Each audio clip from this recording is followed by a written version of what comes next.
What's going on, guys? Ryan with Jedha Patrol back with another video. Today we're going to take a look at the Mk1 War Machine reissue from Hot Toys. Pretty excited. Let's do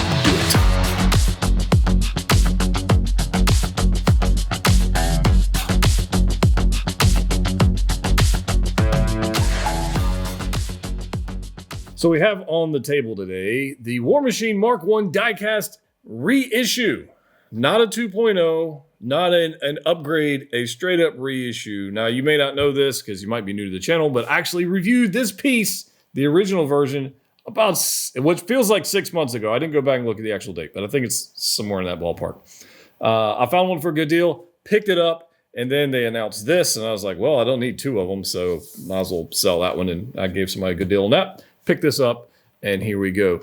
Originally announced in November of 2015, the War Machine Mk1 diecast is pretty badass, honestly. Actually ended up releasing in 2016, November-ish, somewhere around that time.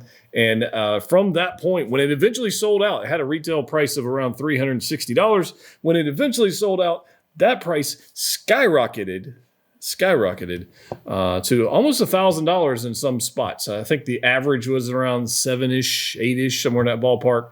And then I saw some for around $1,000, which was a lot for a single piece for a 1/6 scale figure. It's a lot of money. However, Hot Toys saw the secondary market, which they have done a number of times. We've seen reissues of the Mark V, which I've also reviewed. You can check that out up there. Reissue of the Mark V. We've got some other reissues popping up as well. And I expect more to happen. I straight up expect more reissues, especially Iron Man figures to be reissued. But if they were going to reissue one, this is one that a lot of people wanted. But shockingly enough, he's not sold out just yet. I got mine at Pop Collectibles. You can check them in the description below if you like.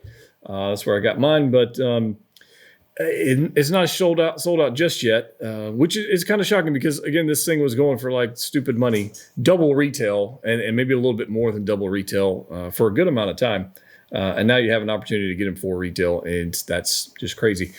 In addition to that, it just being one of the beefiest armors outside of Iron Patriot, which this, for me, spoiler, when we get into posing or whatever, for me, this trumps Iron Patriot on all levels. It is iconic War Machine. It has the right coloration of War Machine. It is bulky. It is heavy. If you have not handled a die-cast Iron Man ever, well, you're missing out. Number two, this is exponentially more awesome than just a regular die-cast Iron Man. It has weight to it, it has girth. It has an awesome diorama base, which is pretty cool. Not only that, but check this out. It has all of these.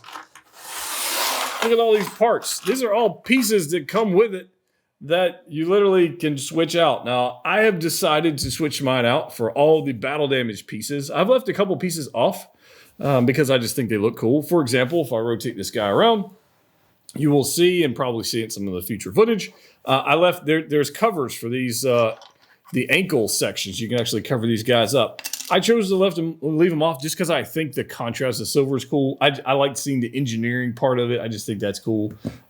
Somebody else in your display, they come with parts, and you can switch them out. They're magnetic. They're not really all that hard to do.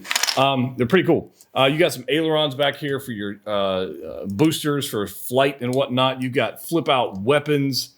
You've got a battle ass rail gun on the top. Badass is what I was trying to say, but battle ass, that's kind of interesting too.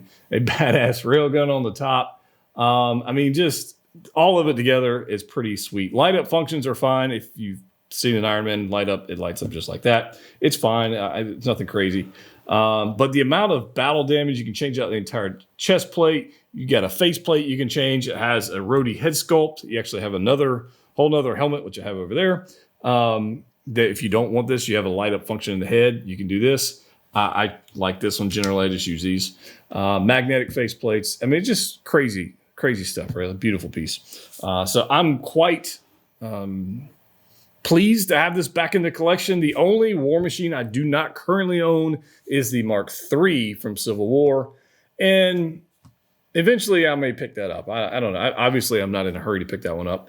I've got every other one except for that one. But for me, It's a toss-up. Which one's the best War Machine? Is it this guy or is it the Punisher War Machine?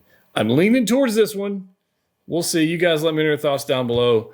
The Punisher War Machine is incredibly underrated. Incredibly underrated.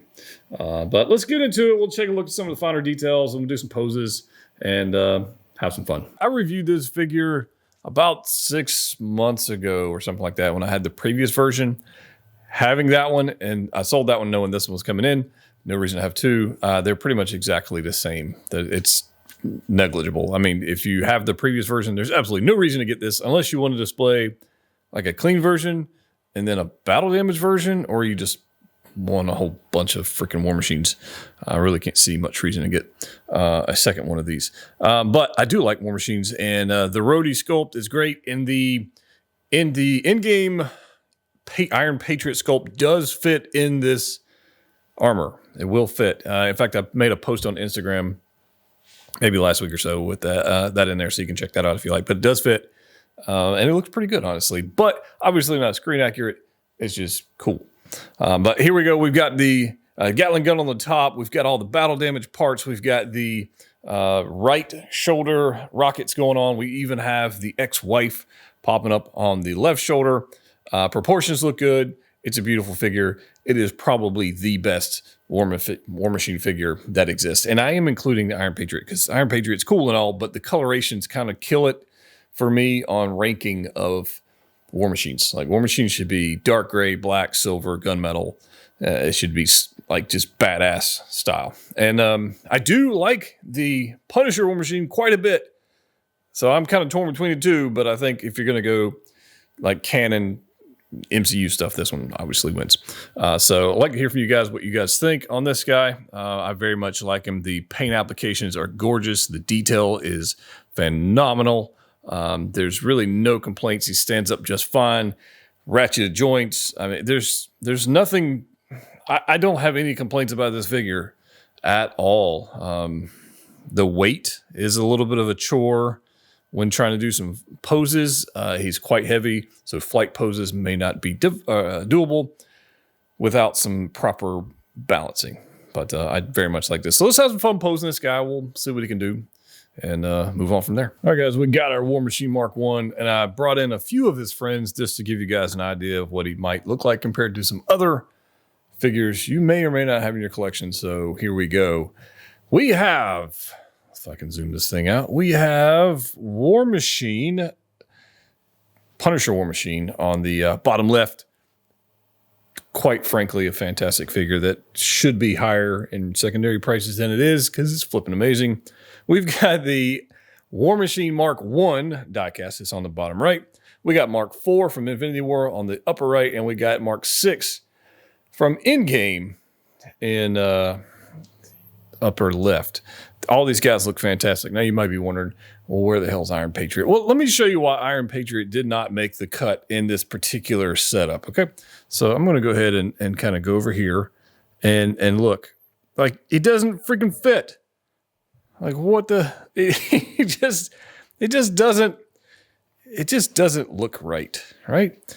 And Tucker's over here nudging me because he agrees. As much as I like the Iron Patriot, the colors just don't fit in like the War Machine display. It just doesn't work. Quite frankly, the Punisher War Machine may be the best one on the display. It's just gorgeous. But the Mark 1, you know, again, for movie reasons, it's great. Although I would love to see a John Bernthal Punisher War Machine, maybe an Armor Wars Punisher War Machine might be a thing. That would be epic. I'd be very happy with that. Mark 6 War Machine up there doing all kinds of cool things. It's an underrated piece in my opinion. The Mark 4, cool piece as well. And then the Mark 1, which is a complete turd of a figure. Don't buy that one. Just don't.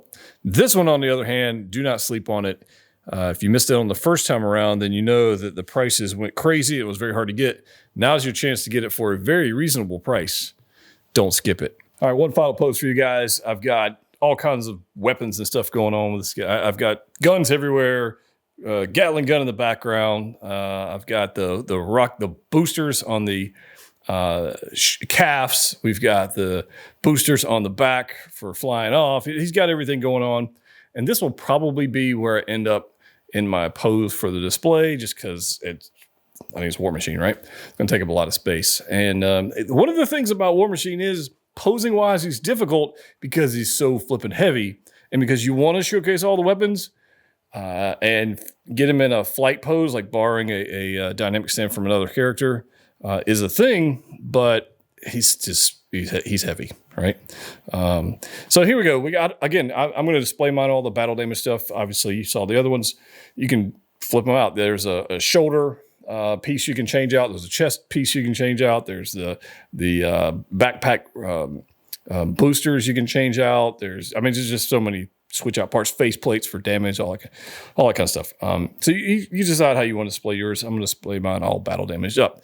I wish I had the Mark 6, but I don't. So Hot Toys, reissue a Mark 6, so I can go ahead and pick that up. They teased us with a quarter scale Mark 6, but not the 6 scale.